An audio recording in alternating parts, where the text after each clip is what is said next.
ये क्वेश्चन है, ठीक है। तो ये जो क्वेश्चन है वो आया, पहली बात तो ये है कि ये गेट ECME 2014 में आया हुआ है और ये 2 नंबर में आया है, ठीक है। क्या कह रहा है, a man can row at 8 km/h in a still water, ठीक है।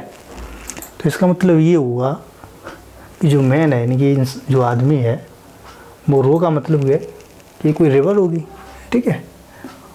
जैसे ये दिया गया है, ठीक है, इस तरह से कहीं तैर रहा होगा, ठीक। उसकी जो स्पीड है वो 8 km/घंटे के साथ, ये 8 km/घंटे के हिसाब से वो तैर रहा है, यानी कि 8 km/h, ठीक है। ये हमें दिया गया है। अब वो आगे ये कह रहा है कि if it takes him thrice as long to row upstream as to row downstream, मतलब ये कह रहा है कि अगर जो डाउन स्ट्रीम है,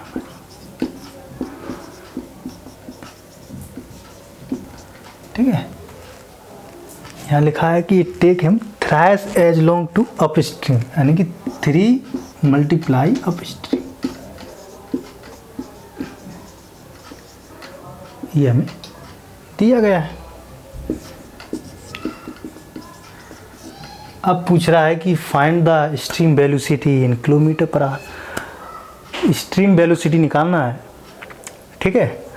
और हमें जो आदमी है उसकी हमें वेलोसिटी दी गई है, स्ट्रीम की पूछ रहा है और हमें ये रिलेशन दिया गया है, जो डाउन स्ट्रीम है वो अप स्ट्रीम के 3 गुने के बराबर है, ठीक है, यानी कि 3 टाइम्स इक्वल है।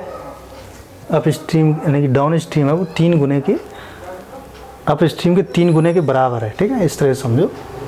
अब ये जैसे हम मान लिया कि जो हमारा मैन है उसकी जो हमें दिया गया स्पीड, उसकी हमें स्पीड मान ले सपोज b, ठीक, यानी कि लेट सपोज जो मैन है, मैन की जो स्पीड दी गई है,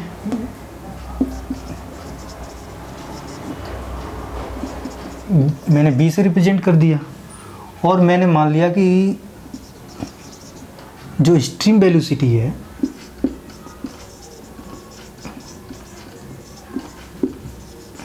उसको मैंने s मान लिया, ठीक है। लेट सपोज जो मेन वेलोसिटी है वो b है एंड जो स्ट्रीम वेलोसिटी है वो s है, ठीक। अब जो डाउन स्ट्रीम बराबर जो डाउन स्ट्रीम के इक्वल क्या होता है, ये इसका फॉर्मूला ये होता है, जैसे डाउन स्ट्रीम है, ठीक है, डाउन स्ट्रीम इक्वल टू होता है b + s। b हमने क्या माना है, main velocity plus stream velocity, इन दोनों का ऐड। अगर डाउन हम स्ट्रीम यानी कि जो डाउन स्ट्रीम है वो b + s के बराबर होती है, ठीक है। यहाँ पर एडिशन होता है डाउन में। अगर हमें ये पूछा जाए अप स्ट्रीम तो उसका फॉर्मूला होता है b - s, ठीक है। यहाँ नेगेटिव होता है, यहाँ प्लस होता है, ठीक।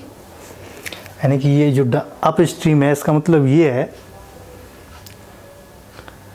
वो एक ही डायरेक्शन में जा रहा है, ठीक है। अपोजिट डाउन का मतलब ये है कि अपोजिट डायरेक्शन में जा रहा है मैन, ठीक है। नदी का बहाव इस तरह से होगा, इस साइड, ठीक है। नदी का जो बहाव इस साइड होगा, मैन की इस साइड से जा रहा है तो यहाँ पर स्पीड जुड़ेगी। और अगर जिस तरफ मैन का बहाव है उसी तरफ नदी का है, इस तरह से सेम डायरेक्शन है, तो वहाँ पर क्या होगा, स्पीड घट जाएगी, मतलब माइनस हो जाएगी, ठीक। तो ये हो गया। अब हमें ये जो वैल्यू है हम यहाँ रख देंगे, ठीक। तो यहाँ पर अगर हम देखो यहाँ पर जो मेन स्पीड है वो b = दी गई है, जो b हमारा क्या है मेन वेलोसिटी। तो हम यहाँ पर लिख सकते हैं 8 + s और यहाँ लिख सकते हैं 8 - s, इतना लिख सकते हैं,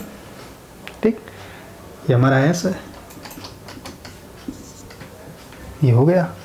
अब मैं ये जो वैल्यू है दोनों मैं इसमें रख दूंगा, इसे इक्वेशन नंबर 1 मान लो या ए मान लो, तो ये वैल्यू जो दोनों पुट मैं यहाँ रख दूंगा, ठीक है, यहाँ पर पुट कर दो, आंसर आ जाएगा। जैसे डाउन स्ट्रीम है, downstream is equal to 3 multiply upstream, तो डाउन स्ट्रीम क्या है हमारी b प्लस एस, यानी कि 8 प्लस एस, यानी कि हमें यहाँ रख रहे हैं इस इक्वेशन है, इक्वेशन नंबर ए है हमारी, इसमें ये वैल्यू रख रहे हैं डाउन स्ट्रीम और अप स्ट्रीम की। तो डाउन स्ट्रीम क्या है हमारी 8 plus S equal 3 multiply up stream हमारी क्या है 8 माइनस एस। बस यहाँ से ऐसी वैल्यू आ जाएगी, तो यहाँ से आ जाएगा 8 प्लस एस, ठीक है, तो यहाँ से मल्टीप्लाई कर दो इसका, 8 है 24 माइनस 3s, इस 3s को इधर ले आइए, यहाँ 4s हो जाएगा, ठीक है, 3s प्लस s और 8 इधर जाएगा तो ये माइनस का हो जाएगा, ठीक है, तो 16 बच जाएगा यहाँ से s की वैल्यू आ जाएगी 16/4, तो यहाँ से 4 आ जाएगा, ठीक।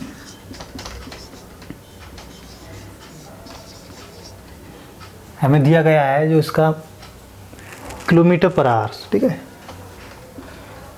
तो यहाँ s इक्वल टू 4 आ गया, तो s equal to 4 kilometre per hour, ठीक है।